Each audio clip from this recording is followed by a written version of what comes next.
नमस्कार दोस्तों, हर हर महादेव, श्री शिवाय नमस्तुभ्यम। चलिए आज मैं आप लोगों को ललई छठ के बारे में बताती हूँ, उसकी पूजा विधि भी बताती हूँ। भाद्रपद माह की कृष्ण पक्ष की षष्ठी तिथि पर हर छठ व्रत किया जाता है। इस पर्व को हल छठ, बलदेव छठ, तीन छठी और चंदन छठ आदि के नाम से भी जाना जाता है। इस शुभ अवसर पर भगवान श्री कृष्ण के बड़े भाई बलराम की विशेष पूजा अर्चना की जाती है। साथ ही संतान सुख की प्राप्ति के लिए व्रत भी किया जाता है। चलिए जानते हैं हर छठ की पूजा विधि के बारे में और उसके मुहूर्त के बारे में। पंचांग के अनुसार भाद्रपद माह के कृष्ण पक्ष की षष्ठी तिथि की शुरुआत हो रही है। इस बार इस तिथि को 25 अगस्त को हम लोग मनाएंगे। और इसकी पूजा विधि चलिए बताते हैं। इस दिन सुबह जल्दी उठें और दिन की शुरुआत देवी देवताओं से के ध्यान से करें। स्नान कर साफ वस्त्र धारण करें और सूर्य देव को जल अर्पित करें। चौकी पर साफ कपड़ा बिछाकर भगवान श्री कृष्ण और बलराम की प्रतिमा को विराजमान करें। अब प्रभु को चंदन लगाएं और फूल माला पहनाएं। देसी घी का दीपक जलाकर आरती करें और मंत्र का जप करें। याद रखें, घी हमें भैंस का ही लेना होता है। बलराम जी का शस्त्र हल है। ऐसे में उनकी प्रतिमा पर एक छोटा हल रख कर पूजा करें। इसके पश्चात प्रभु को फल, मिठाई और खीर समेत आदि चीज़ों का भोग लगाएं। भगवान श्री कृष्ण और बलराम जी से जीवन में सुख शांति की कामना करें।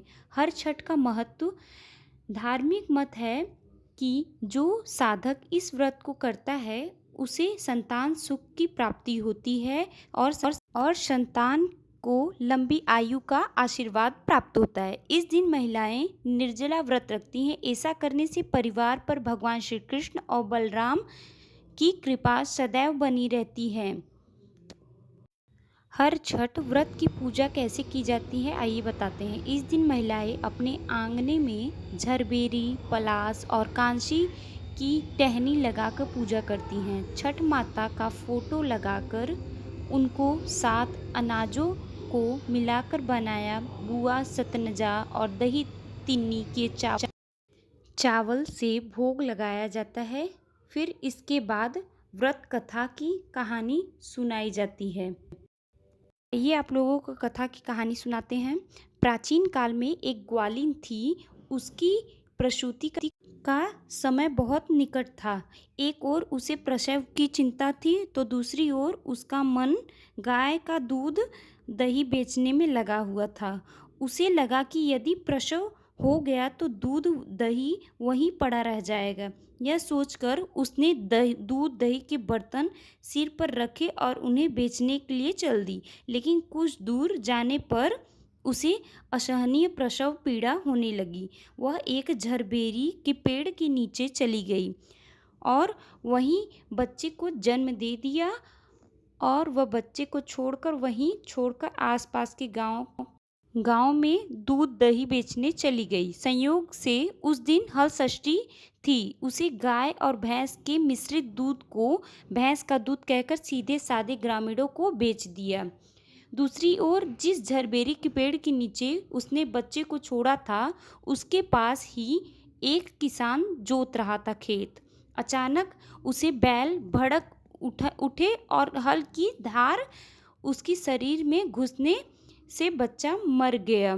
किसान को इस घटना से बहुत दुख हुआ। फिर उसने साहस और धैर्य से काम लिया। उसने बच्चे के फटे पेट को झरबेरी के कांटों से सिल दिया और उसे वहीं छोड़कर चला गया। कुछ देर बाद दूध बेचने वाली ग्वालिन वहां पहुंची।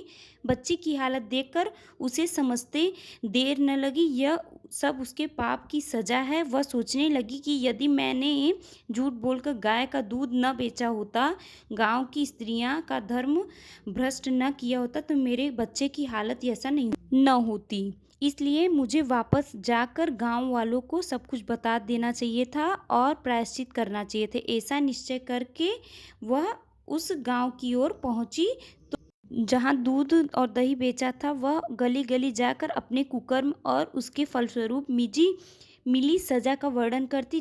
तब स्त्रियां ने उसे क्षमा कर दिया और उस पर दया करके उसने अपने धर्म की रक्षा करने का आशीर्वाद दिया। अनेक स्त्रियां भी आशीर्वाद देने के बाद जब वह पुनः झरबेरी के वृक्ष के नीचे पहुंची तो वह उसे यह देखकर आश्चर्य हुआ कि उसका पुत्र वहाँ जीवित पड़ा हुआ है। जब उसने सोचा कि स्वार्थ के लिए झूठ बोलना ब्राह्मण की हत्या होती है, फिर उसने कभी भी उसके बाद शपथ ले लिया कि मुझे अब कभी भी किसी के साथ छल कपट नहीं करना है और झूठ भी नहीं बोलना है। और ललई कथा की कहानी यही थी।